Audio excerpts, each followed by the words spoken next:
Bonjour à toutes et à tous, je suis ravie de vous retrouver. C'est la première de l'année pour ce nouveau numéro de C'est grave docteur. Alors aujourd'hui, un sujet qui concerne un petit peu tout le monde, directement ou indirectement. On va parler du cancer du sein. C'est un sujet parfois difficile, mais essentiel d'en parler parce que vous allez pouvoir poser vos questions et avoir des réponses claires. Je rappelle que cette émission est faite en collaboration avec la clinique Saint-Luc-Bouge et je reçois en plateau Mathilde Dusberg. Bonsoir Mathilde, le docteur Mathilde Dusberg. Bonsoir Corinne. Radiologue. Et le docteur Laurane Lallemand. Bonsoir Laurane. Bonsoir Corinne. Et vous êtes oncologue. Exactement. Alors, je vous rappelle également que cette émission, c'est la vôtre. Donc, si vous nous suivez ici en direct sur les réseaux sociaux, eh bien, posez vos questions et Laurane et Mathilde se feront un plaisir de vous répondre. Alors, c'est vrai que le cancer du sein, on en parle beaucoup, mais parfois, on a pas toujours de bonnes informations. Il est de plus en plus médiatisé, et avec notamment Things Pink, on peut le dire, c'est ça, hein, voilà. C'est pour ça qu'on a notre petite touche de rose aujourd'hui. Exactement. Mais je pense que la première chose peut-être, c'est de savoir un petit peu c'est quoi le cancer du sein, et on va le faire aussi autour d'un schéma, parce que là, on a le schéma d'un sein qui est sain. Et donc, on va un petit peu expliquer, vous allez expliquer ce qu'on peut trouver dans un sein. Et finalement, quand il est cancéreux, qu'est-ce qui se passe ? Voilà. Donc en fait, un cancer, qu'est-ce que c'est ? De manière générale, c'est une masse tumorale maligne, une prolifération de cellules anormales qui se développe de façon anarchique, donc qui perd tout contrôle. Et dans le cas du cancer du sein, il peut se développer à partir de différents endroits, soit au niveau des canaux qu'on voit ici sur le schéma, ou au niveau des petits lobules, des petites glandes qui sont au pourtour. Et ils peuvent se développer plus ou moins au niveau du sein. Mais le point de départ est vraiment le sein. Alors on peut voir finalement qu'il y a pas mal de tissus adipeux aussi. Exact, oui. Et c'est ça qui fait la différence entre un sein plus volumineux et un sein plus petit ? Alors, il y a des seins plus volumineux parce qu'il y a plus de graisse, et puis il y a des seins plus volumineux. Exact. Ça ne veut pas dire grand-chose. On est parfois même surpris. Parfois, il y a des seins assez volumineux où il y a très peu de glandes, énormément de tissus graisseux, et vice-versa. Parfois, on a des seins très petits avec énormément de glandes. C'est du cas par cas. Chaque patiente est différente. Il y a différentes lésions, parce que c'est vrai qu'on peut parfois aller faire un examen, on sait qu'il y a une lésion, et en fait, elle est pas bénigne, elle est bénigne, justement, elle n'est pas cancéreuse. Ouais. On peut faire la différence entre les deux types de lésions ? Oui, en imagerie, on diagnostique beaucoup de lésions bénignes, qui sont des lésions qui ne sont pas cancéreuses. Elles ne vont pas engager le pronostic vital. Elles ne vont pas donner de métastases à distance. C'est surtout ça qui est dangereux, qui met la vie en danger des patientes. C'est ça, elles ne vont pas se propager.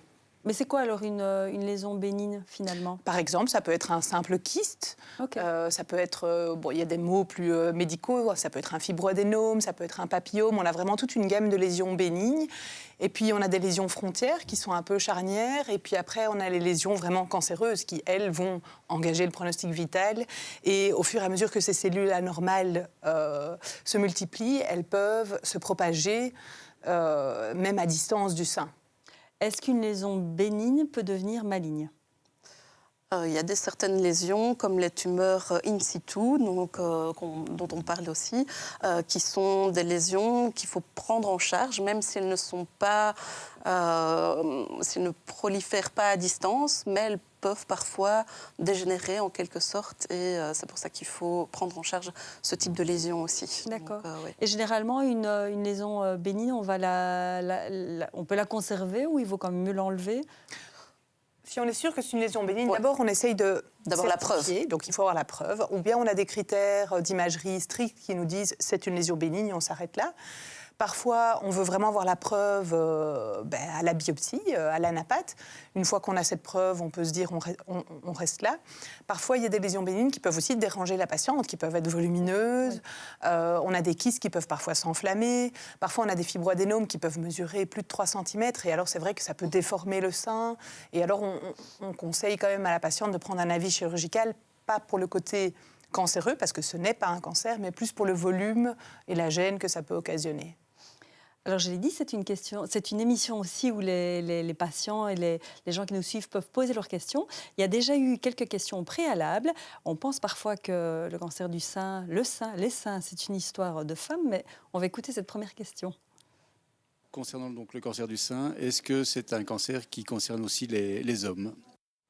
On a vu le schéma du sein d'une femme. Est-ce que c'est plus ou moins la même chose chez un homme? Et est-ce qu'il peut avoir le cancer du sein également? Oui, tout à fait. Donc, les cancers du sein touchent aussi les hommes. C'est quelque chose dont on ne parle pas beaucoup, mais qu'il faut avoir en tête. Ça peut arriver. C'est beaucoup plus rare que chez les femmes. Donc, ça touche plus ou moins un homme sur 1000.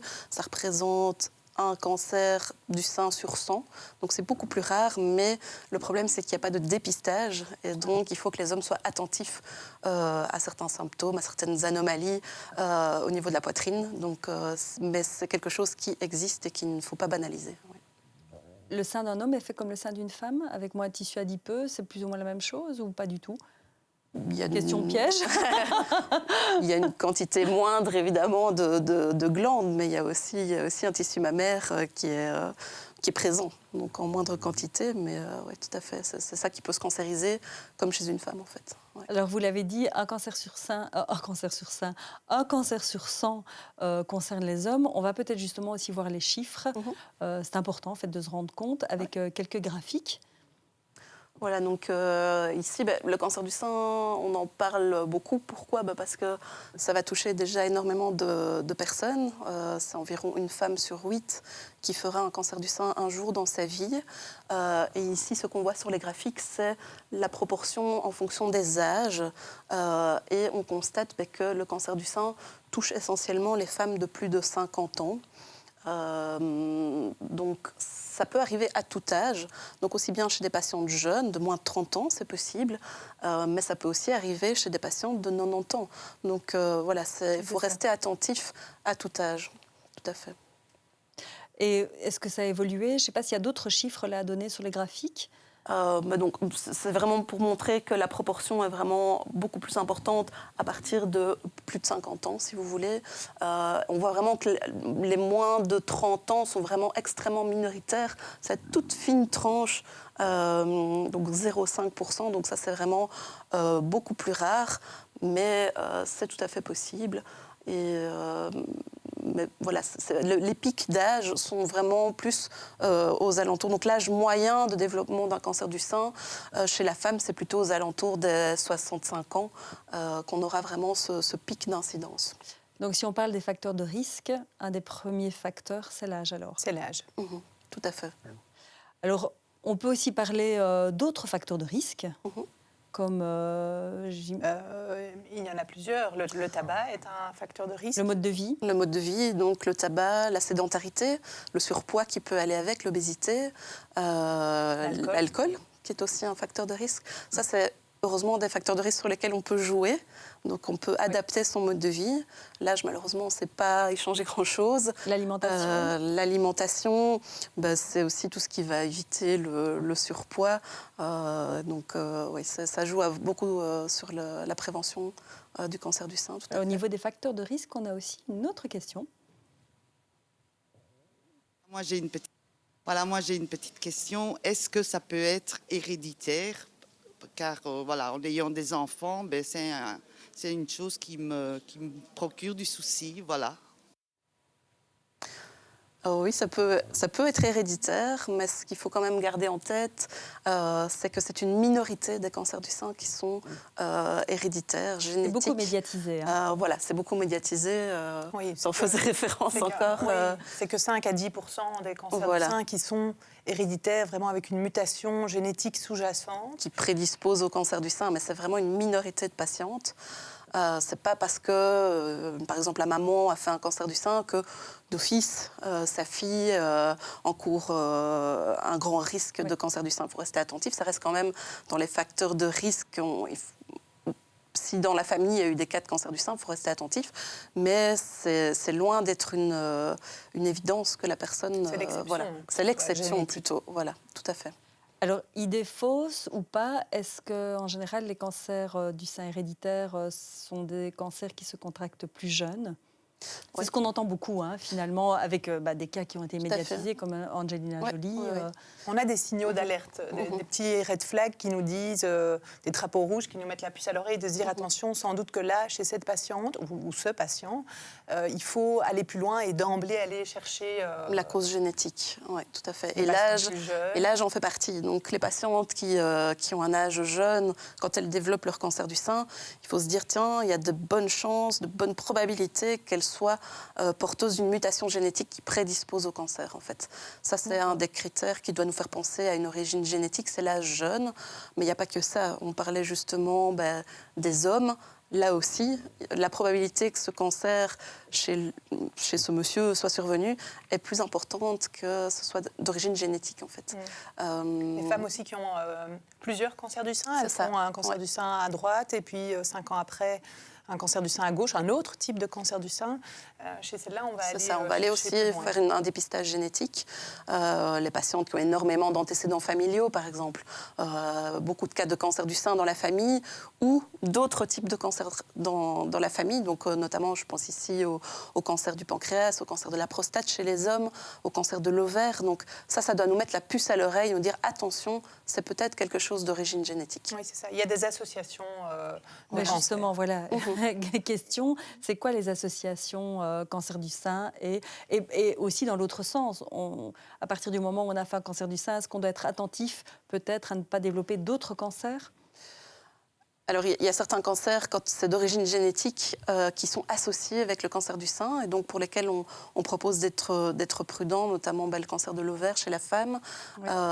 Mais si on sait que c'est d'origine génétique, il faut tester d'autres personnes de la famille et chez les hommes, être attentif au dépistage du cancer de la prostate notamment. Oui. On peut faire un dépistage aussi pour le cancer du pancréas par imagerie. Voilà, il y a certains cancers qui sont quand même associés avec ces mutations. Oui, ça, on a des données. Et quand on a un doute sur le fait qu'on peut être porteur de manière génétique du cancer du sein, est-ce qu'on peut se faire dépister ? Ça se passe comment, en fait, le dépistage génétique, alors ? Oui, alors le dépistage génétique, c'est une prise de sang, en fait, qu'on réalise. Ça peut se faire chez son oncologue si on est soi-même atteint d'un cancer. Il faut répondre à certains critères dont on a parlé, notamment, il y en a d'autres, mais voilà, donc c'est vraiment une discussion au cas par cas. Pour rentrer même dans vraiment... Voilà, il faut avoir certains critères. Oui. Et pour les personnes qui ne sont pas malades, qui ont de la famille qui a eu un cancer, voilà, malheureusement, nous, on ne peut pas faire de dépistage comme ça. Il faut alors consulter un oncogénéticien qui pourra orienter au mieux la personne et, le cas échéant, lui faire un test génétique. Mais ça ne se fait pas de tout venant comme ça. On ne peut pas aller chez son médecin traitant ou un oncologue de son choix et dire je voudrais un test génétique. Il y a quand même des critères à respecter. Et on teste la personne malade. Et puis si cette personne malade est positive, donc est porteuse d'une mutation, alors dans un deuxième temps, on peut tester la famille, les enfants, les proches. Mais il faut commencer par la personne malade si elle est encore en vie. Et puis, si elle est positive, alors on peut aller tester en cascade. Par exemple, une maman, on va tester ses filles. C'est ça. Si la maman est positive, alors on peut tester les filles qui ne sont pas encore malades. J'imagine. Et les garçons aussi. Et les garçons. Oui, tout à fait. De la prostate aussi. Oui, parce que ça peut favoriser les cancers de la prostate, mais eux-mêmes peuvent plus tard avoir des filles. Enfin, voilà, ça peut favoriser aussi les cancers du sein chez l'homme. Donc voilà, c'est pas que les filles. On peut tester la famille à partir du moment où ils sont majeurs et qu'ils donnent leur accord. C'est jamais une obligation. Mais oui, parce que j'allais vous demander deux sous-questions. Déjà, j'imagine qu'il y a une question de coût. Oui, pour se faire dépister. C'est pour ça qu'on doit rentrer dans certains critères. C'est ça. Et puis je me disais aussi qu'il y a peut-être aussi la difficulté de gérer après l'information.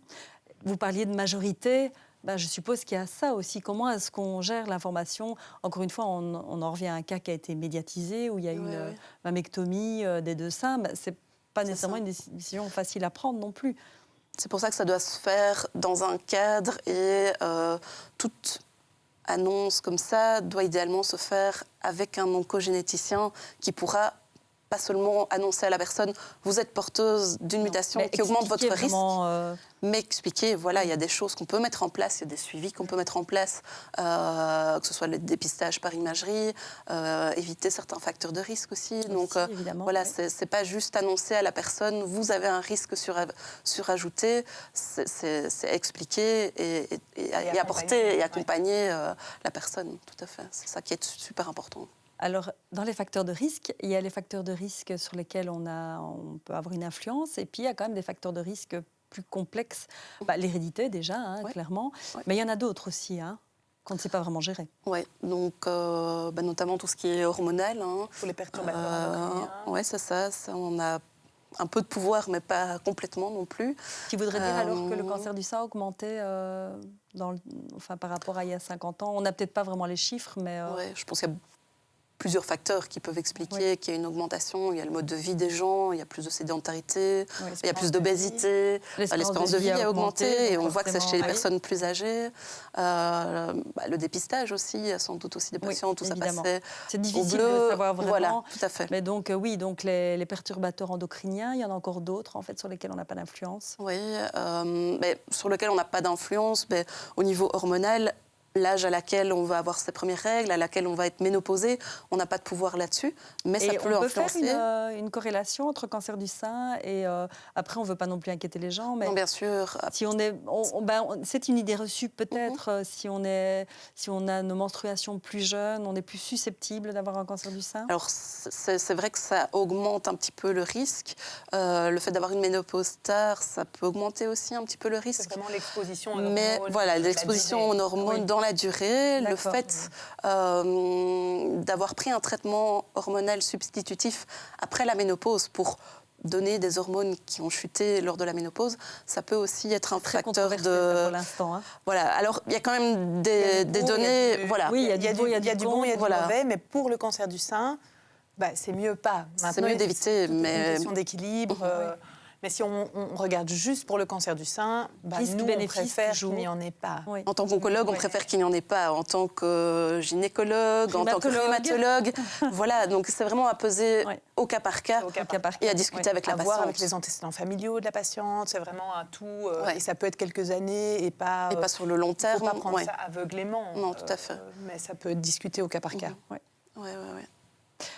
On n'a pas parlé non plus des différents types, parce que ça fait quelques fois que vous dites ça dépend du type de cancer du sein. Donc, il y a différents types de cancer du sein. On a compris, il y a forcément ce qui est bénin, donc là, on ne va pas en parler. In situ, c'est un peu entre les deux. Vraiment très précoce. In situ, c'est le cancer. Nous, on a un rôle à jouer dans le dépistage. C'est un cancer qu'on va surtout détecter lors du dépistage. Et on le soigne assez facilement, avec des traitements qui ne sont pas trop invasifs. Voilà. En général, avec la chirurgie, les patientes sont guéries. Donc, on a rarement besoin de plus, parfois de la radiothérapie, mais... Et pas nécessairement. Voilà, c'est un cancer qui est facile à prendre en charge, entre guillemets. Et puis alors après l'in situ, on a différents types de cancer du sein. On a les cancers invasifs, en fait, donc avec un risque de propagation dans le sein en lui-même, mais aussi à distance. Et là-dedans, à distance, c'est-à-dire dans les autres organes, ça peut métastaser, en fait. Donc ces cancers invasifs ont un risque vital, on va dire. D'accord, donc c'est pour ça que ceux-là, il faut vraiment les prendre en charge. Et dans ces cancers invasifs, on peut les classifier de différentes manières, sur base de la biopsie que le docteur Dusberg et ses collègues réalisent. On va pouvoir regarder, est-ce que c'est un carcinome lobulaire, donc qui vient plutôt des petits lobules qu'on avait vu sur le schéma, ou plutôt canalaire, qui vient des canaux. Ça, c'est déjà une grosse différence, en fait. Voilà, tout à fait. Donc, soit dans les canaux, soit dans les lobes. Est-ce que l'un est plus dangereux que l'autre, ou pas spécialement ? Pas forcément plus dangereux, mais ils ont parfois des petites caractéristiques. On ne les traite pas de la même manière. À l'imagerie, ils peuvent être un petit peu différents. Les traitements peuvent varier un petit peu parfois aussi. En termes de récidive aussi, c'est des cancers différents. Ils se comportent de manière différente. Je sais que vous aimez bien parler de la carte d'identité de la lésion. Parce qu'il n'y a pas qu'un cancer du sein. Non, c'est ça. Il y a vraiment plein de types de cancers du sein et on doit savoir à qui on a affaire pour pouvoir adapter notre comportement et le traitement. Il ne sera jamais dans le tissu adipeux ? Il peut envahir le tissu adipeux, mais le point de départ n'est pas le tissu adipeux.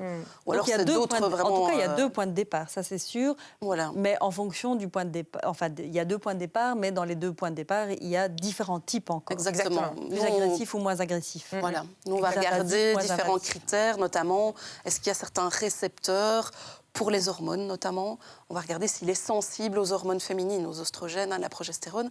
Ça, c'est super important pour caractériser la lésion et pour adapter les traitements. On ne va pas du tout faire le même type de traitement pour ces tumeurs qui ont des récepteurs, ou les tumeurs qu'on appelle triple négatives, qui n'ont aucun récepteur, qui sont plus fréquentes chez les patients jeunes et qui sont plus agressifs aussi. Plus agressif.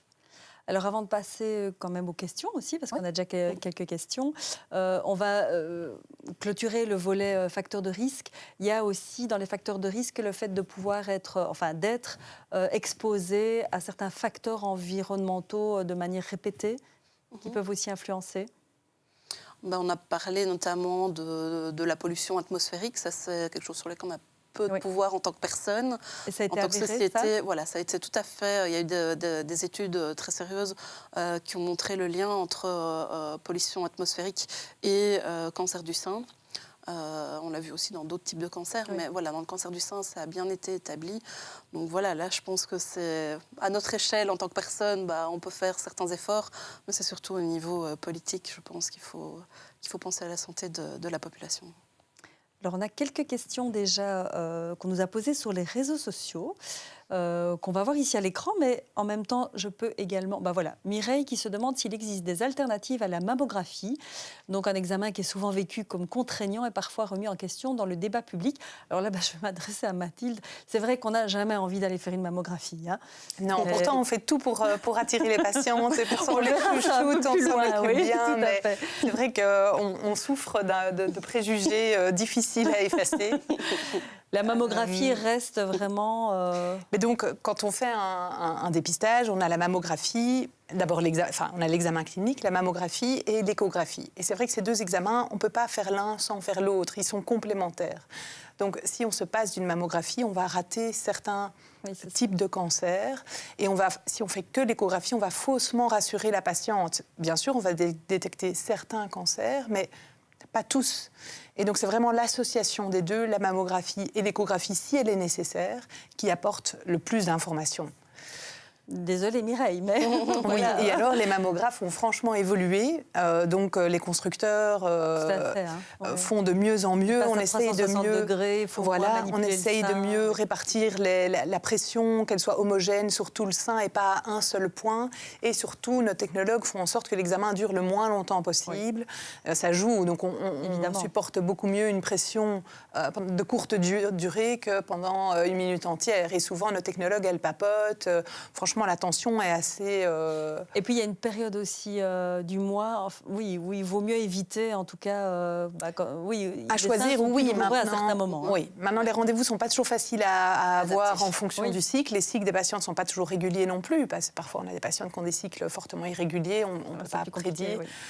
Maintenant, si vraiment il y a une forte anxiété avant, on peut peut-être prendre un petit paracétamol avant, si ça permet de rassurer, examens, exactement, de rassurer, de mettre à l'aise. Non. Voilà. Une autre question de Philippe cette fois. Lui, en fait, il va mettre en parallèle l'autopalpation. C'est vrai que ça fait aussi partie des examens avec la mammographie. Et lui, en fait, de son expérience, il est convaincu que finalement l'autopalpation pourrait même être parfois plus efficace que la mammographie. Je ne sais pas ce que vous pensez de ça. C'est une bonne question. Je pense que l'autopalpation, c'est vraiment super.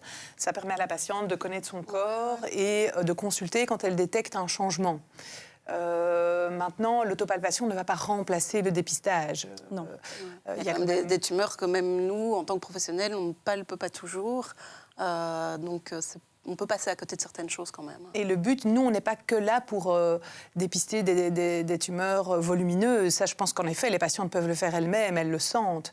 Mais on est là pour détecter vraiment très précocement des petites lésions. Et ça veut dire que grâce à ce dépistage précoce, on aura une lésion plus facile à traiter, des traitements beaucoup moins lourds pour la patiente.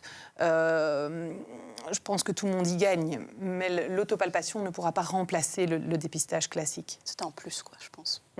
Alors, en parlant de dépistage, là, c'est une autre question qui concerne des avancées au niveau de la médecine.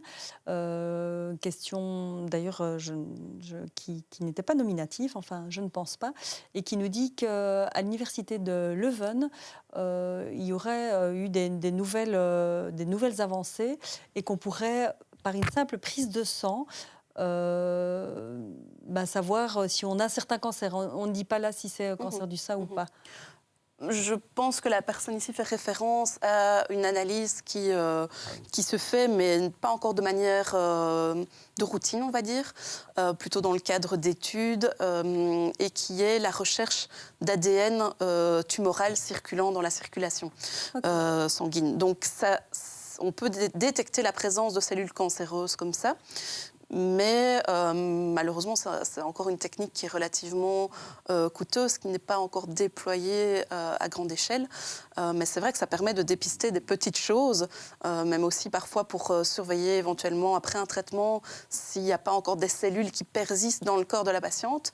Donc ça, effectivement, ça se fait, mais toujours dans le cadre d'études cliniques pour l'instant. Et c'est pas encore. Peut-être que dans le futur, c'est quelque chose qu'on utilisera.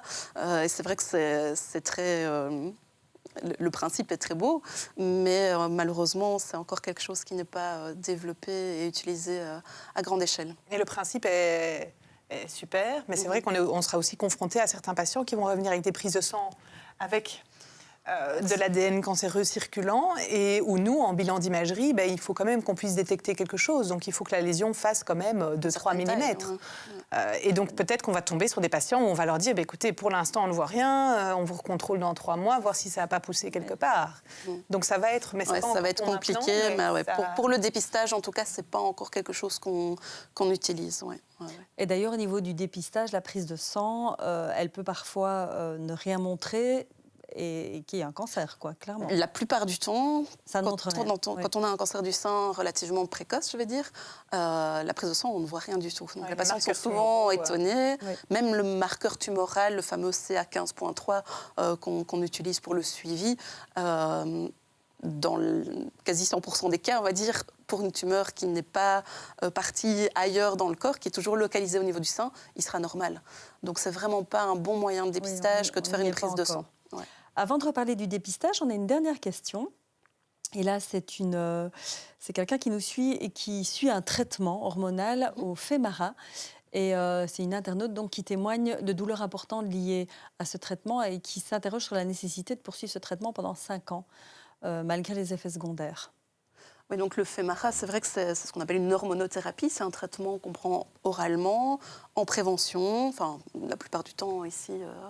c'est en prévention après les autres traitements pour éviter une récidive ultérieure. C'est un traitement qu'on prend effectivement pendant au moins 5 ans, mais c'est assez fréquent que les patientes développent des problèmes de douleur, de raideur articulaire. Donc c'est pas toujours facile. Il y a des patients qui le supportent très très bien, il y en a même beaucoup, mais il y a des patientes où malheureusement on doit arrêter le traitement plus précocement parce que vraiment ça ne va pas. Il y a quand même des choses qu'on peut mettre en place pour essayer que ça reste tolérable. Par exemple, on sait que l'activité physique permet les dames qui ont une activité physique régulière ont moins ce problème de douleur articulaire. Voilà, on peut parfois avoir certains compléments alimentaires qui peuvent aider aussi. Mais si vraiment ça ne va pas, je pense qu'il faut vraiment discuter avec son oncologue. Il y a parfois d'autres hormonothérapies alternatives qu'on peut mettre à la place. Donc voilà, c'est vraiment à discuter au cas par cas. Et puis la durée de 5 ans, voilà, c'est l'idéal si on parvient à faire au moins 5 ans. Maintenant, si on a déjà fait 1 an, 2 ans, c'est déjà mieux que rien. Donc voilà, il faut essayer de trouver un équilibre et que ce soit supportable aussi pour la patiente. Ouais, tout à fait. Alors le dépistage, Mathilde, pourquoi est-ce que le dépistage est essentiel? Le dépistage permet de détecter le cancer assez précocement, avant l'apparition des symptômes. Et donc les lésions qu'on va détecter sont le plus petites possible et ça va être beaucoup plus facile à traiter par nos collègues chirurgiens oncologues. Ça va être des traitements moins lourds pour la patiente. Là, du coup. Oui, que ce soit mammographie ou échographie. Le but est vraiment de détecter la lésion le plus tôt possible. Alors, ça s'adresse à qui, ce dépistage? Alors, en Belgique, on a 2 approches différentes. On a une approche qu'on appelle le dépistage organisé, qui est organisé par l'État, qui concerne les femmes vraiment, il se base sur un âge administratif, donc c'est les femmes entre 50 et 69 ans. Parce qu'on a vu que c'était à cette période-là aussi qu'il y avait un pic d'incidence. Oui, c'est ça, on l'a dit. Exactement. Ça ne sort pas de nulle part. Et puis, il y a le dépistage qui est le bilan individuel, personnalisé. On voit le fameux appareil en même temps. Exactement, c'est notre mammographe, nouveau mammographe, qui a aussi de la tomosynthèse. dans notre salle de mammographie à Bouge. Qui est accueillante. Oui. Tout est fait pour se sentir à l'aise et pour... Une petite touche de rose aussi. Exactement. Petit rappel. Toujours. Petit rappel du rose. C'est vraiment la couleur du cancer du sein, le rose. Et donc, à côté du dépistage organisé, où là, la patiente est invitée une fois tous les 2 ans, entre ses 50 et 69 ans, à passer une mammographie dans un centre agréé, comme Bouge, par exemple.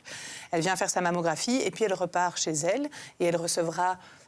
si jamais on détecte une anomalie ou s'il faut faire une échographie en plus parce qu'elle a des seins trop glandulaires, elle recevra un courrier ou son médecin traitant recevra un courrier. Et à côté de ce dépistage organisé par l'État, il y a le dépistage individuel qui, lui, est basé sur la personne. Donc, la patiente vient avec une prescription, que ce soit une prescription de son médecin traitant, de son gynécologue. Ça commence vers 40 ans. Et alors, elle vient, elle fait aussi la même mammographie que le dépistage organisé. Ensuite, elle voit le médecin. Il y a un examen clinique et en fonction du type de sein, on fait d'emblée l'échographie. Donc tout se passe en un temps, si nécessaire. Si ce n'est pas nécessaire, elle peut s'en aller comme pour le dépistage organisé. Et alors le dépistage individuel, lui, se base pas sur l'âge, donc il va au-delà de 69 ans. C'est vraiment en fonction de la patiente. Donc si on a une patiente en bon état général, peu de comorbidité, on continue tous les 2 ans au-delà de 69 ans. Et c'est plus basé sur la personne. Alors pourquoi, d'un point de vue individuel, le faire à 40 ans et que l'État organise à partir de 50 ans? J'imagine que...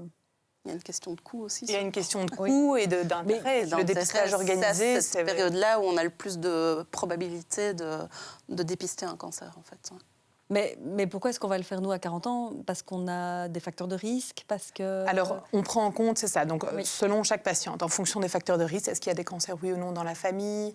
En fonction... Donc, il y a différents types de seins aussi. Il y a des seins plus glandulaires, où on fait des contrôles plus rapprochés, parce que c'est des seins plus difficiles à analyser, où on pourrait, si on regarde juste la mammographie... passer à côté, peut-être? Voilà, la glande. Parfois, il y a des petits cancers qui peuvent se cacher dans la glande. Et donc, nous, à l'échographie, vraiment, on fouille qu'il n'y ait pas quelque chose de tout petit qui soit en train de se développer dans le sein. Je pense que la différence entre le dépistage organisé et l'individuel, c'est que organisé, c'est vraiment l'intérêt de l'État derrière. Donc, il va aller envoyer ses invitations là où ça va rapporter le plus gros. Tandis que le dépistage individuel, ça veut dire qu'on pense plus à la patiente. Donc, ça va rapporter moins gros de dépister celle de 40 à 50 ans et celle d'après 69 ans, sans doute que c'est des patientes moins actives dans la société, mais quand on se base sur l'individu, pour elle, quand on lui dépiste son cancer, ça fait la différence.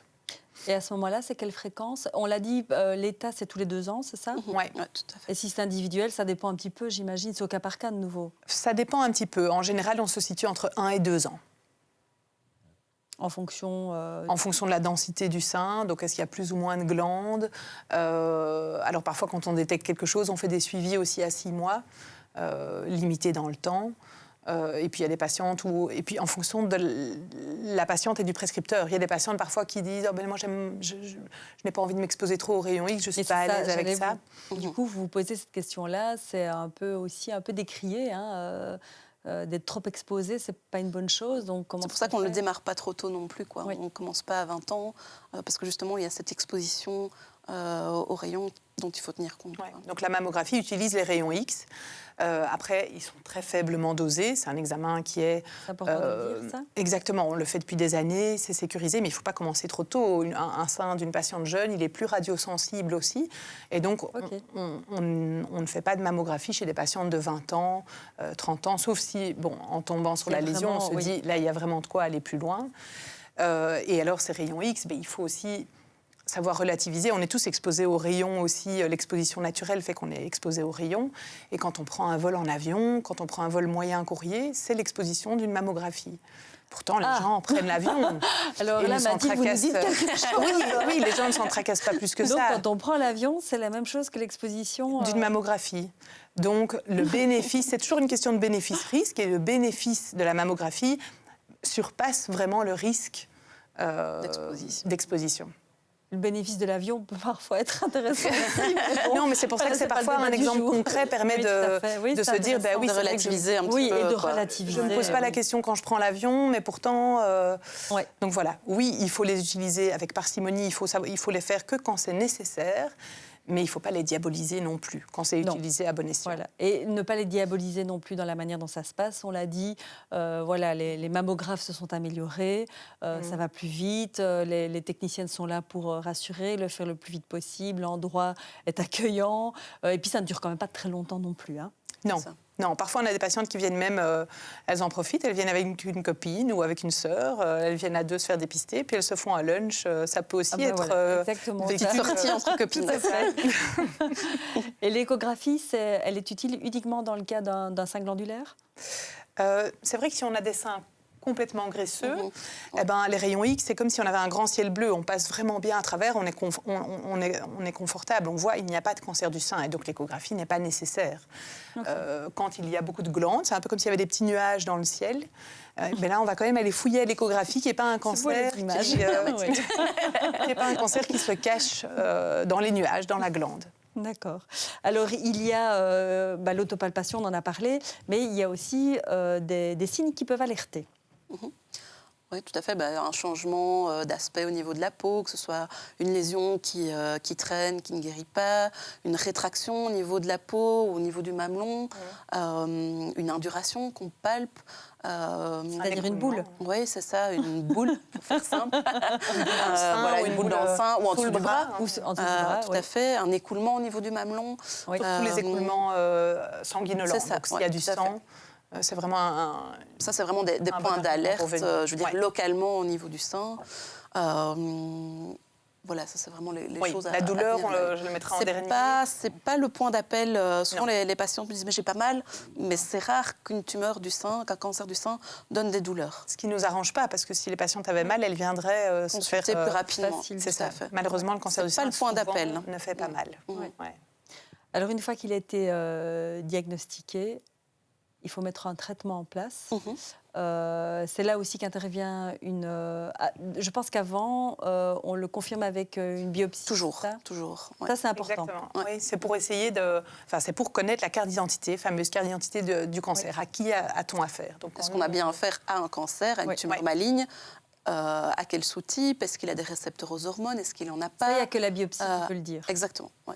Et la biopsie, ça consiste en quoi? Parce que là, on dit biopsie, mais bon. Et donc on fait ça pendant le dépistage. Aussi, la patiente consulte parce qu'elle a senti quelque chose. C'est plus vraiment du dépistage, Oui. mais pendant la mise au point, en général, on essaye de le faire en même temps. Après l'échographie, on va prélever on fait une petite anesthésie locale. C'est des microbiopsies, donc c'est vraiment des petits fragments. Alors on fait parfois aussi des macrobiopsies, mais dans la majorité des cas, ce sont des petits fragments millimétriques qu'on va prélever de la lésion. On prend 3 petites carottes qu'on appelle, c'est des petits fragments, comme et puis qu'on envoie pour analyse au laboratoire. Et eux vont faire des colorations. Voilà, et pouvoir nous donner cette fameuse carte d'identité de la tumeur qui va nous servir pour établir le plan de traitement des patients. C'est ça qui va tout définir, finalement. Exactement. Déjà, chirurgie ou pas chirurgie? Voilà, déjà avant la première étape, une fois qu'on a confirmé qu'il y avait bien un cancer, la première question aussi à se poser, c'est de faire un bilan d'extension, de voir un petit peu où on en est. Est-ce que c'est limité uniquement au niveau du sein? Est-ce qu'il y a une atteinte au niveau des ganglions? Alors souvent, c'est les ganglions en dessous du bras. Ça peut être aussi au-dessus des clavicules ou un peu plus caché, on va dire, à l'intérieur. Et donc, pour ça, déjà, nos échographistes peuvent déjà aussi jeter un petit coup d'œil. Mais parfois, on a besoin aussi d'une IRM. Pour voir un petit peu si la taille de la lésion qu'on a vue au niveau du sein est bien réelle. Parfois, ça peut être On différent. On sous-estime, sous-estime parfois à la mammo, à l'écho, et l'IRM vient un peu nous préciser ça. On regarde s'il n'y a pas des ganglions qui ont l'air plus gros que la normale. Ça, c'est aussi un des rôles de l'IRM. Donc ça, c'est vraiment pour stadifier la maladie au niveau loco-régional, donc au niveau du sein, au niveau des ganglions. Et puis ensuite, dans une bonne majorité des patientes, sauf vraiment celles qui sont à faible risque, une toute petite tumeur avec des facteurs plutôt favorables dans sa carte d'identité. Sinon, on va faire ce qu'on appelle un bilan d'extension à distance. On va s'assurer qu'il n'y a pas déjà des cellules cancéreuses qui ont été au-delà, qui ont été se mettre dans différents organes. Donc pour ça, on a un scanner. On fait un scanner thorax-abdomen. On peut faire aussi une scintigraphie osseuse. Alors, non, le PET scan, c'est encore autre chose. Ok, alors c'est pas dans la routine. Oui, on peut être amené parfois à faire un PET scan, mais c'est autre chose. Voilà, c'est un autre type d'examen, d'imagerie, et qui est réservé à certains cas particuliers. Les patients sont parfois étonnés qu'on n'en fasse pas, mais ce n'est pas du tout dans les recommandations de bilan d'extension standard, on va dire. Okay. Donc le scanner, thorax... abdomen, pour être sûr qu'au niveau des poumons notamment, au niveau du foie, qu'il n'y a rien. On voit déjà une partie des os, et alors on va compléter avec la scintigraphie osseuse pour voir l'ensemble du squelette, être sûr qu'il n'y a pas des lésions qui sont allées se mettre à ces endroits-là, qui sont les endroits les plus fréquents susceptibles d'avoir été touchés par des métastases, tout à fait. Donc voilà, ça c'est le bilan d'extension. Une fois qu'on a fait tout ça, qu'on a la carte d'identité de la tumeur en elle-même et son extension, on discute de tout ça en réunion multidisciplinaire. Ça c'est une obligation légale. Tous les nouveaux cas de cancer du sein doivent être discutés de manière collégiale, tous ensemble. C'est rassurant pour les patients. On ne fait pas ça dans notre coin. Ce n'est pas un radiologue dans son coin ou un scénologue, chirurgien ou un oncologue. C'est vraiment une discussion tous ensemble. On est une quinzaine de personnes, facilement. Le plan de traitement est validé par tout le monde. Oui. Alors, dans le plan de traitement, justement, il y a la chirurgie. Alors, je précise qu'on a préparé cette émission avec le docteur Isabelle Tamignot, qui est chirurgienne, qui ne pouvait pas être là ce soir, mais ça fait partie, c'est la première question qu'on se pose en tant que patiente, enfin j'imagine, c'est est-ce qu'il va falloir opérer ou pas, et donc du coup ça, dans quel cas, est-ce qu'il y a d'office une chirurgie ? Il y a d'office une chirurgie, pour autant que la maladie reste localisée au niveau du sein et des ganglions, au plus, mais pas s'il y a des métastases, sauf des cas exceptionnels, mais sinon, à partir du moment où il n'y a pas de métastases, il y a une indication de chirurgie pour tout le monde. Maintenant, voilà, si la personne a des contre-indications opératoires, que l'anesthésiste nous dit non, on ne peut pas l'endormir, c'est quelqu'un qui n'est pas opérable, voilà, là c'est différent. Mais sinon, tous les autres cas sont opératoires, on peut opérer les patientes. Sauf si elles refusent, évidemment, mais voilà, c'est quand même des cas exceptionnels. L'ordre n'est pas toujours le même. L'ordre n'est pas toujours le même. On peut d'abord traiter avec... Parfois, on a besoin de faire un traitement au préalable. D'accord, ok. Voilà, ça reste une minorité de patientes, mais dans certains cas, si on a des tumeurs agressives, déjà un peu plus étendues, on doit parfois faire une chimiothérapie avant ou parfois une hormonothérapie avant d'opérer. Donc, ça arrive, mais tout ça est discuté en réunion, tous ensemble. Ouais. Alors, la grosse question dans le cas de la chirurgie, c'est ce qu'on appelle la chirurgie conservatrice, où on enlève uniquement la tumeur, et puis il y a plus invasive quand il faut faire une mammectomie, où là, il faut enlever l'entièreté du sein. Et j'imagine que conservatrice, ça paraît assez logique. On se dit que c'est parce que la tumeur, elle est localisée. C'est ça, ouais. Dans quel cas est-ce qu'on fait une mammectomie ? Et puis surtout la question, parce qu'on entend beaucoup parler du fameux ganglion sentinelle qu'on enlève et qu'on fait analyser, c'est ça ? Ça se passe comment en fait ? Donc, au niveau choix, tumorectomie, mastectomie ou mammectomie, ici, ça dépend effectivement de la taille de la lésion. Est-ce qu'il y a d'autres petites lésions un peu satellites qui font qu'on n'a pas trop le choix? Parfois, il faut enlever tout le sein. Quelle est la taille aussi du sein? Si c'est un sein tout petit et que la lésion, elle est moyenne, parfois, esthétiquement, il vaut mieux enlever tout que de laisser un tout petit bout. Donc voilà, ça, c'est des questions qu'on se pose. Est-ce que la patiente est porteuse d'une mutation qui prédispose? C'est aussi quelque chose qui intervient dans notre choix de type de chirurgie. Mais il faut savoir que la vraiment grande majorité des patientes, quand elles sont opérées, ça reste une chirurgie conservatrice. Donc ça a beaucoup changé par rapport au passé. On fait une minorité de mastectomie. Donc c'est vraiment dans la plupart des cas... Il y a deux termes, il y a mammectomie et... Voilà, et mastectomie, c'est la même chose. Moi je trouve que c'est plus facile, mammectomie. On peut retenir ça. Voilà. Mais donc ça reste vraiment une minorité de patientes chez qui on doit faire une mammectomie, effectivement. Mais parfois on n'a pas le choix. Donc, Et ce fameux ganglion sentinelle, ça se passe comment en fait ? Alors là, ça se passe le jour de la chirurgie, en fait. Le but, c'est de vérifier si ce ganglion n'est pas envahi par des cellules cancéreuses. S'il n'y a pas déjà des cellules qui D'abord, ont c'est quoi migré. sentinelle? Sentinelle, c'est comme une sentinelle, donc il garde. Voilà. C'est le ganglion qui est le premier. Les ganglions, c'est comme des petits soldats qui sont postés pour nous protéger. Et il y a le premier relais, le premier soldat. Et c'est ce qu'on veut tester. Est-ce que celui-là est envahi? Et si celui-là n'est pas envahi, On est les déjà autres... rassuré. Exactement. Et d'ailleurs, on peut dire que ce ganglion sentinelle, ça n'existe pas que pour le cancer du sein. Il y en a aussi pour d'autres cancers, notamment des poumons. Je sais qu'il y a aussi. Oui, des on ganglions va aussi sentinelles, voir, il y a les ganglions de drainage, en fait, où vont... on a tous des ganglions partout dans le corps. Hein, donc, le but, c'est d'aller analyser. Bien souvent, quand on fait une chirurgie d'un cancer, quel qu'il soit, un côlon ou autre, on va quasi toujours chercher les ganglions de proximité pour les analyser et être sûr que la tumeur n'est pas déjà partie se mettre un petit peu plus loin. Donc c'est déjà bon signe. Et en fait, ça se passe comment? Il est directement analysé pendant l'opération pour voir si on doit enlever plus ou moins? Non, il est analysé a posteriori, mais on lui met un petit traceur. Donc on va injecter un produit radioactif à proximité de la tumeur. On va lui laisser le temps de migrer jusque dans le ganglion et on va repérer ce ganglion le jour de l'opération. Donc tout ça se fait le même jour. Et lors de l'opération, la chirurgienne va rechercher ce petit ganglion, l'enlever. Parfois, ils sont deux, c'est possible qu'il y en ait plusieurs. Où le produit a migré dans 2 ganglions ou plus. Et donc on va les enlever et les analyser en même temps que la pièce opératoire du sein. Ce qui explique d'ailleurs pourquoi une des premières choses après l'opération, c'est de se demander si on réopère ou pas. Tout à fait. Oui. L'IRM nous permet déjà de moins réopérer. Donc, grâce à l'IRM, sans l'IRM, on sous-estimait parfois certains types de cancers. Et donc, on avait des marges chirurgicales qui pouvaient être positives. Et alors ça, on le découvre qu'après, quand on analyse la pièce opératoire, et il faut reprendre la patiente au bloc opératoire. Et ça, grâce à l'IRM, parfois, on est surpris de voir...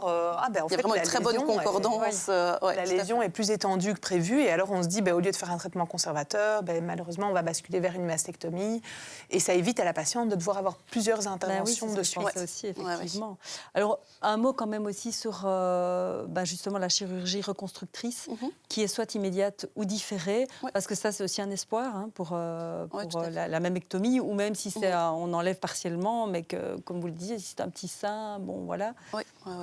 Donc ici, il faut surtout se poser la question, est-ce que la patiente, notamment, aura de la radiothérapie après? Parce que si on reconstruit et qu'on fait de la radiothérapie juste derrière, ça ne va pas être beau. Le résultat esthétique, la cicatrisation ne va pas bien se faire, etc. Donc ça, c'est la première question aussi à se poser. Et donc parfois, il y a un doute, on ne sait pas encore. S'il y a ce doute, il vaut parfois mieux prendre le temps et faire de manière différée. Mais dans certains cas, notamment, je pense aux tumeurs in situ, où généralement, avec la chirurgie seule, les patientes sont guéries. C'est des bonnes candidates pour faire une reconstruction immédiate, parce que dans la plupart des cas, il n'y a pas besoin de radiothérapie derrière. Mais dans un cas comme dans l'autre, on peut faire une reconstruction. On peut toujours reproposer une reconstruction. Oui, ça, c'est quand même. C'est jamais une obligation non plus, mais il y a toujours une possibilité. Différentes techniques, on va peut-être pas rentrer dans le détail, mais non, mais c'est possible. C'est bluffant. De nos jours, tout à fait, c'est très beau. Il y a des tatouages, on recrée vraiment ces deux-là. Long par tatouage. C'est bien de le dire. Oui, tout à fait. Ça existe et il faut le souligner. Les autres traitements, on a parlé de la chirurgie, évidemment, il y a tous les autres traitements. Là, l'oncologue va nous expliquer, qui ne sont pas toujours... on pense notamment à la chimiothérapie. On a compris que dans le déroulé, ça pouvait être parfois avant l'opération, ça peut être après, tout à fait. La chimiothérapie, ça, c'est vraiment un mot qui fait peur. Tout à fait. Alors, il faut bien se dire que ça reste une minorité de patientes avec un cancer du sein qui ont besoin d'une chimiothérapie. C'est loin d'être la majorité de nos patientes. On décide ça en équipe sur base de ce qu'on a, soit avant l'opération déjà sur base de l'imagerie, de la carte d'identité de la tumeur, soit après avoir opéré. Si on a des critères de risque important de récidive, c'est des patientes chez qui on va proposer une chimiothérapie. Par exemple, les patientes avec un cancer triple négatif, c'est des patientes chez qui on va proposer une chimio, soit avant ou parfois après. Mais on a des critères bien définis pour décider s'il faut une chimiothérapie ou pas. On peut peut peut-être dire en 2 mots, c'est quoi la chimiothérapie? Exactement. Donc la chimiothérapie, on entend chimie dedans. Oui, donc, et thérapie. Voilà, et thérapie. Donc chimie, ça veut dire que c'est un médicament. Oui, c'est ça. une molécule chimique, c'est un médicament qui va être administré à la patiente. La plupart du temps en perfusion intraveineuse, mais ça existe parfois sous forme de comprimé. C'est beaucoup plus rare, mais on a un produit qui peut se donner aussi sous forme de comprimé.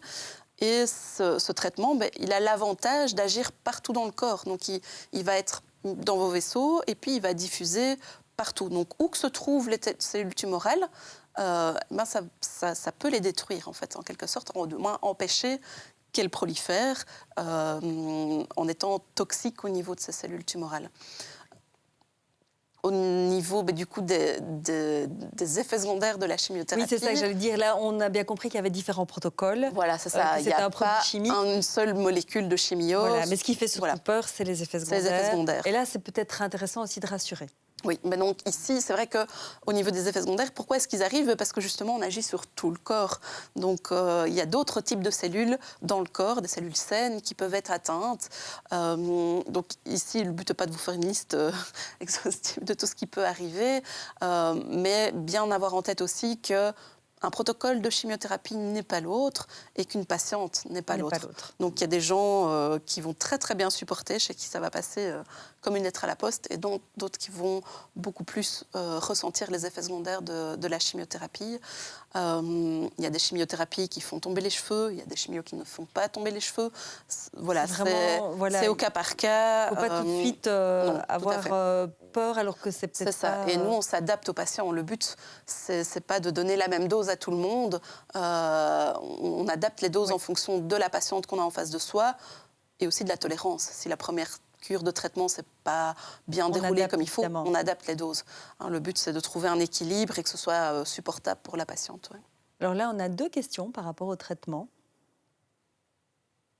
Est-il qu'on fait encore énormément de chimio? Est-ce qu'il y a possibilité de pouvoir faire d'autres examens qui puissent, par exemple, nous permettre d'être moins malades aussi et de ne pas perdre nos cheveux?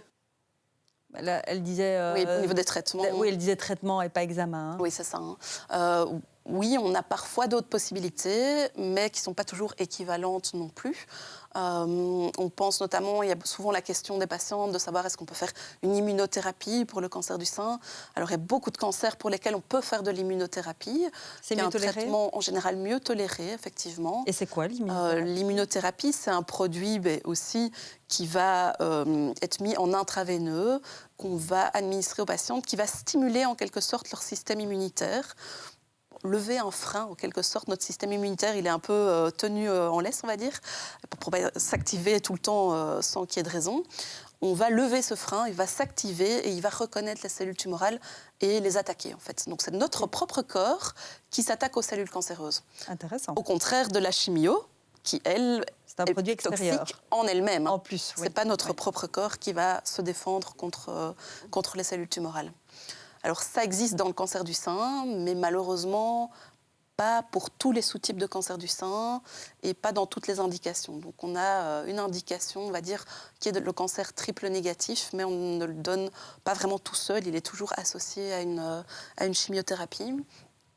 Parfois, on a des traitements plus ciblés aussi, mais la plupart du temps, ils sont quand même associés à une chimiothérapie. Il y a la radiothérapie aussi. Il y a la radiothérapie. Et alors au contraire des chimiothérapies où c'est une minorité des patientes, la radiothérapie, on a une grosse majorité des patientes opérées des cancers du sein qui auront besoin de la radiothérapie. La radiothérapie, c'est des rayons qu'on envoie via une machine. Tout est externe, en fait. Il n'y a rien qui rentre dans le corps. Voilà, c'est vraiment les rayons en eux-mêmes qui vont agir. Et ça a un effet vraiment local ou loco-régional. Ça ne va pas agir sur d'autres endroits du corps. C'est vraiment limité. Le but est de limiter le risque de récidive au niveau du sein et au niveau des ganglions. Mais donc, c'est vraiment très loco-régional. C'est mieux toléré. C'est pour aller irradier vraiment le lit chirurgical. Voilà, là où on a enlevé la tumeur, voilà. Au cas où il resterait des petites cellules cancéreuses, c'est d'aller empêcher qu'elles ne prolifèrent et qu'elles ne redonnent une nouvelle tumeur, en fait. C'est mieux toléré ? En général, c'est un traitement qui est bien toléré. Là aussi, on parlait de la mammographie qui a beaucoup évolué. Les machines de radiothérapie ont beaucoup évolué ces dernières années aussi. Donc, les patientes qui ont connu leur maman ou leur grand-mère qui a eu de la radiothérapie pour un cancer du sein il y a 20-30 ans, ça n'a rien à voir. Ça n'a plus rien à voir, ça c'est important de le dire aussi. Ouais. Et puis je pense que c'était la question, c'était le médicament là, c'était de l'hormonothérapie. Oui. Et donc là, l'hormonothérapie, il y a aussi beaucoup de patientes qui vont l'avoir, mais on ne peut pas le donner à tout le monde parce qu'il faut que leur tumeur soit sensible aux hormones. Si elles n'ont pas de récepteurs aux hormones sur leur petite carte d'identité, ce traitement ne sera pas efficace. Donc tout ça, c'est un traitement préventif qu'on fait après. Et comme la chimio, c'est aussi quelque chose qui va agir partout dans le corps. Donc ça, c'est l'avantage de ce traitement-là. Et ça va bloquer, empêcher en fait que les hormones féminines de la patiente ne stimulent la croissance des éventuelles cellules tumorales qui resteraient dans le corps. Ça, c'est le principe de l'hormonothérapie. Encore une question par rapport au traitement ? Une petite question. En combien de temps on peut traiter un cancer du sein ? Voilà, merci. Alors, un cancer du sein, ça va prendre quand même un petit temps. Il faut que les patientes soient averties, on va dire. Alors, s'il n'y a que la chirurgie, ça va relativement vite. Là, en petite semaine, c'est vraiment réglé. On ne doit pas traîner. Ce n'est pas quelque chose qui doit... Par rapport à ça, je me souviens que le docteur Tamigno avait dit que c'était bien toléré la chirurgie parce que c'est un organe externe. Tout à fait, oui. Donc, c'est moins invasif que d'autres opérations. Exactement. Les patientes, on opère même des patientes très âgées. On a des patientes de parfois 90 ans qui ont une tumorectomie et chez qui c'est très, très bien supporté, qui sont vite sorties de l'hôpital. Donc, il n'y a pas de limite d'âge, en fait, vraiment. Après, s'il y a chimiothérapie, radiothérapie, forcément, ça prend plus de temps. Là, ça rallonge le temps. La chimiothérapie, c'est pas, ça s'étale quand même sur plusieurs mois. On peut arriver à 5 mois de traitement parfois. Donc, voilà, ça peut paraître long, mais il y a un traitement qui est actif, qui agit déjà, même si on le fait avant la chirurgie. Le cancer, il est déjà attaqué. Donc, voilà, ça peut paraître long, mais... Et puis l'immunothérapie, si c'est 5 ans de médicaments après... L'hormonothérapie, oui. L'hormonothérapie, c'est au moins 5 ans. Donc, voilà, mais ça, une fois qu'on en est à l'hormonothérapie, c'est vraiment la dernière étape. On a déjà fait le plus gros du travail. Et donc, voilà, c'est beaucoup plus léger, plus supportable pour les patientes, sauf exception, mais voilà. Ouais. Alors vous, en tant que médecin, là, vous répondez à un tas de questions, mais il y a une autre manière aussi de fonctionner. Ce sont des patientes, en fait, qui ont suivi une formation et qui vont pouvoir accompagner d'autres patientes. On est allé en rencontrer une, Marie Marron, qui est donc une patiente ressource en oncologie. Elle va un peu nous expliquer comment ça fonctionne. Je suis une patiente ici de la maison depuis plus de 25 ans. Donc à 16 ans, j'ai eu mon premier cancer. J'ai travaillé dans le domaine de la communication. Donc je suis chargée de communication dans la prévention, promotion de la santé et sur le terrain en première ligne comme secouriste ambulancière. Et puis après, j'ai eu un second cancer en 2019, un cancer du sein. Et là, j'ai souhaité faire quelque chose de mon parcours. Et c'est la raison pour laquelle je me suis formée au partenariat patient. Dans un premier temps, au prémices à l'ULB. Et puis après, je me suis envolée pour le Québec à l'Université de Montréal pour aller me former au rôle de patient accompagnateur en oncologie. Dès l'annonce du diagnostic, donc ici, dans un premier temps, le projet pilote a concerné le cancer sein. Donc dès l'annonce du diagnostic, c'est la chirurgienne ou l'oncologue qui informe la patiente des différents services qui existent au sein de notre service. Elle stipule aussi ma présence maintenant qui est nouvelle d'avoir une patiente accompagnatrice depuis le début de leur parcours de soins. Si la patiente le souhaite, ça on précise vraiment, ça n'est pas imposé aux patients. Voilà, je vais rencontrer cette patiente une première fois. Alors ce qui est important pour moi, c'est de poser le cadre. Moi, je suis complémentaire aux professionnels de soins. Donc, je ne suis pas dans le volet médical, mais bien l'accompagnement plus émotionnel, informationnel. Et donc, je pose le cadre dès le départ. Et puis après, en fonction, je m'adapte en fait aux besoins de la patiente. Alors, je dirais, il y a 2 volets dans cet accompagnement. Il y a d'une part le volet informationnel, émotionnel, navigation dans le système de santé, navigation aussi dans l'établissement ici, que je connais quand même pas mal. Puis la communication avec l'entourage, avec les professionnels de soins. Et alors, la deuxième partie, en fait, mon rôle, c'est d'amener le patient à devenir acteur de son parcours de soins, s'il le souhaite, encore une fois. Généralement, les patientes qui me rencontrent souhaitent rencontrer une patiente qui est passée par là, qui a vécu un trajet de soins similaire ou pas, mais généralement, on retrouve des traitements similaires et voilà, et peut-être pas à la lettre en tous les cas, mais elles me disent, vous au moins, vous savez de quoi vous parlez, vous êtes passé par là. Et en fait, c'est la différence que que j'apporte, la complémentarité par rapport à un psychologue ou alors les autres services et les autres soins de support qui existent. Et donc, c'est vraiment une complémentarité et ce n'est pas du tout se substituer à un autre professionnel de soins. Après cette rencontre qui dure plus ou moins 1 heure, donc cette rencontre, pour information, c'est soit en hôpital de jour, dans lequel on se situe là aujourd'hui, ou bien dans une chambre pendant le traitement de la personne, ou bien dans un bureau, ou bien à l'étage quand les personnes sont passées par la case chirurgie. Alors, après cette rencontre, en fait, je rédige un document, un rapport. Je suis soumise au secret médical, donc il y a des choses que je ne mets pas, mais ce rapport, en fait, est destiné aux professionnels de soins, aux différents professionnels de soins qui accompagnent la patiente. Donc, ça veut dire qu'en fait, directement, ils voient en fait des éléments que eux n'avaient pas connaissance parce qu'on se rend compte en fait grâce à l'évaluation ou grâce à nos discussions, les professionnels de santé au sens large me disent mais la patiente elle m'avait pas dit ça. Et donc c'est là que c'est intéressant et qu'on voit la plus-value que moi je peux apporter en tous les cas parce que je pense que la patiente se sent peut-être davantage en confiance par rapport à moi et encore une fois sans briser le secret médical. Les thématiques qui reviennent régulièrement, c'est surtout la communication avec l'entourage. Les personnes me demandent mais comment est-ce que vous avez mis en place les choses, etc. Mais aussi, c'est la communication avec les différents professionnels de soins. Pas que le médecin, mais les infirmières, etc.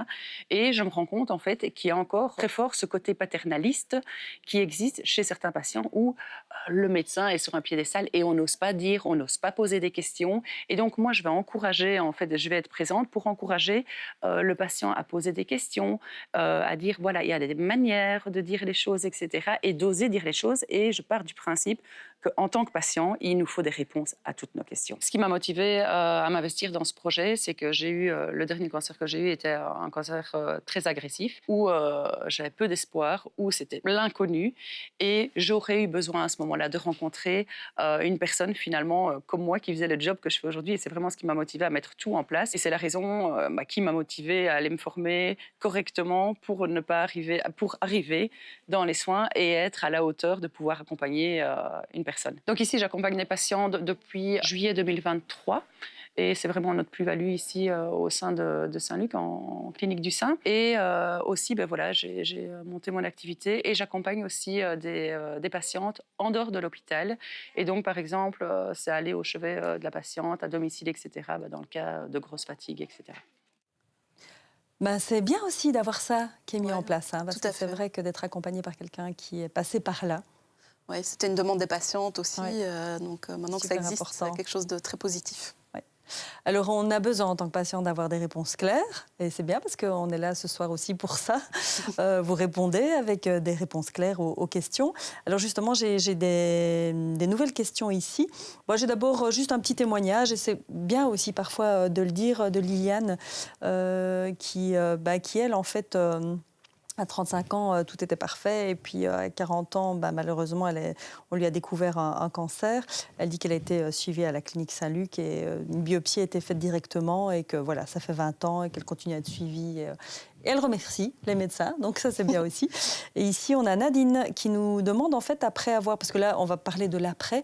Après avoir été traitée pour un cancer du sein, quand peut-on dire que l'on est en rémission ou guéri ? Alors en rémission, on peut le dire assez vite en fait, à partir du moment où la patiente a été opérée, qu'il n'y a plus de lésions visibles, en quelque sorte on est en rémission.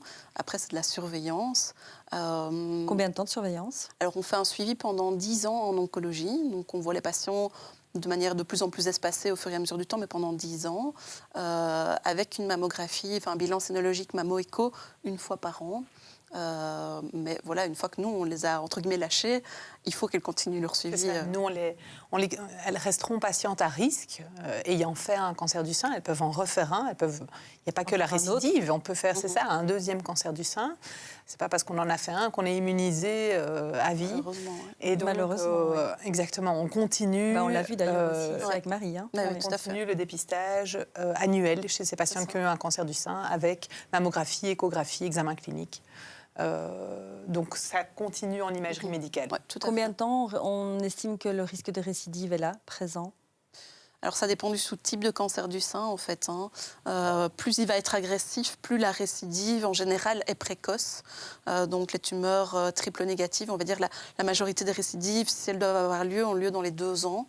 Mais pour les cancers hormonosensible, ça peut être même parfois fort tardif. Donc c'est pour ça que c'est important de faire le suivi prolongé. Ouais. Ouais, on a quelques cancers lobulaires aussi qui peuvent récidiver Tout à 20 fait. ans, Ouais. 15 ans après. C'est pas la majorité, mais ça voilà, arrive. il faut rester attentif aux symptômes, il faut faire les dépistages.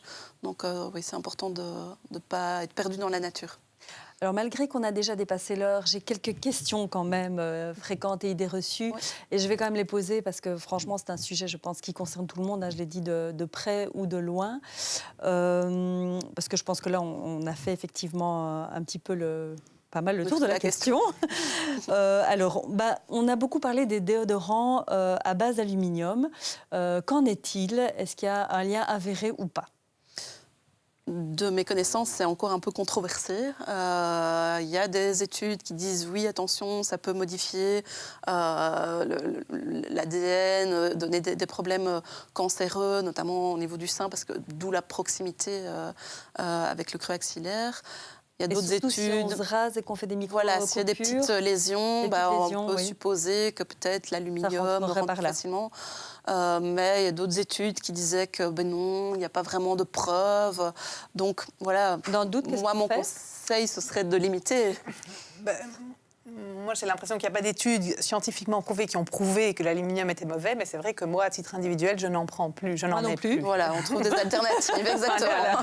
C'est un peu un principe de précaution. De précaution, dans le doute, autant s'en passer. Clair. Pilule contraceptive et cancer du sein? Alors là, c'est aussi encore un petit peu controversé. Il y a quand même des données qui nous laissent penser qu'il y a un risque un peu légèrement augmenté de cancer du sein, mais chez les personnes qui ont été exposées longtemps. Donc, c'est-à-dire qui ont commencé la pilule très tôt, donc très peu de temps après les premières règles, et qui l'ont gardée pendant de nombreuses années. Jusqu'à la ménopause. Voilà. Donc là, c'est ces cas de figure-là. Parce qu'une patiente est quand même aussi exposée à ses propres hormones. Donc une patiente qui ne prend pas la pilule a quand même aussi... son imprégnation hormonale propre. Ouais. Idée reçue, et là c'est bien parce que là vous allez pouvoir vraiment dire, puisqu'on a préparé l'émission ensemble, donc un choc ou un traumatisme peut-il provoquer un cancer? Alors on ne pourra jamais vraiment le prouver, mais je pense qu'il ne faut pas banaliser le rôle que ça peut jouer sur le développement. Alors j'ai pas mal posé ma question. Je la poserai après, le choc émotionnel. Ah oui, pardon. Moi, je parlais du choc. Et là, j'étais en train de me dire, mais c'est pas ce qu'on avait dit. Non, non, là, on peut être donc, si, par exemple, un coup. Un coup. Là, non. Non. Par contre, souvent, la patiente vient en disant « Oui, j'ai eu un coup ». Et puis, j'ai senti une boule. Et en fait, je pense que le coup leur permet parfois de palper, de se rendre compte, d'autopalper, et puis de se rendre compte qu'il y a une masse qui reste, et alors de consulter. Mais le coup n'est que le facteur qui a permis de faire le diagnostic. Mais pas le facteur causal. Donc ça, c'est déjà rassurant. Par contre, on vient à l'autre question, effectivement, qui est le traumatisme ou le choc émotionnel. Ça, c'est différent, effectivement. Ouais. Donc voilà, je pense qu'il n'y aura pas de données vraiment qui vont prouver ça, mais que dire que ça n'a pas de rôle... C'est un peu... comme pour tous les cancers, comme pour toutes les maladies. Comme beaucoup de choses. Le stress aussi. Oui, tout à fait. Une patiente qui a un gros choc émotionnel, beaucoup de stress, son immunité peut baisser. Oui, tout à fait. L'immunité joue un rôle dans le... Oui, voilà, vous avez vu, je vous ai parlé de l'immunothérapie. Donc, l'immunité joue un rôle dans la défense contre le cancer. Donc, clairement, baisse, je pense que si l'immunité baisse, la parce qu'on est fatigué, qu'on a un gros stress émotionnel ou autre, voilà, alors, bien souvent, ce n'est pas un seul facteur qui va faire qu'on développe un cancer du sein, c'est multifactoriel et ce choc, ce traumatisme émotionnel va peut-être être la petite goutte d'eau qui vient en plus et qui va faire que ça... Qui laisse la porte ouverte. Mais ce n'est pas forcément lui qui va causer le cancer en tant que tel. Je pense qu'il y a d'autres mécanismes qui vont... C'est tellement complexe. Voilà, c'est complexe. Alors, autre question aussi, est-ce qu'il y a un risque lié aux prothèses mammaires? Alors là, on n'a vraiment pas de données qui vont en ce sens. Donc, Ça, on n'a c'est pas plutôt de données, rassurant. ce qui est rassurant. Et on peut faire une mammographie si on est Exactement, le dépistage, la fréquence du dépistage et le dépistage est exactement le même pour les patientes.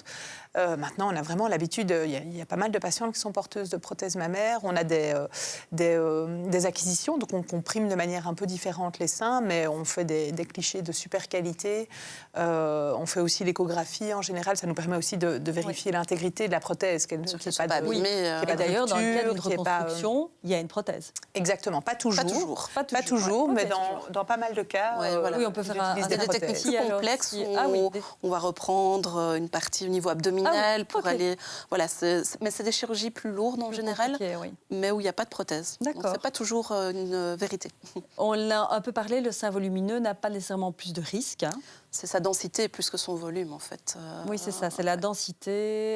Et on détecte moins bien dans certains seins, vous l'avez expliqué. C'est hein, plus quand compliqué. ils sont, Donc les seins avec beaucoup de glandes, oui.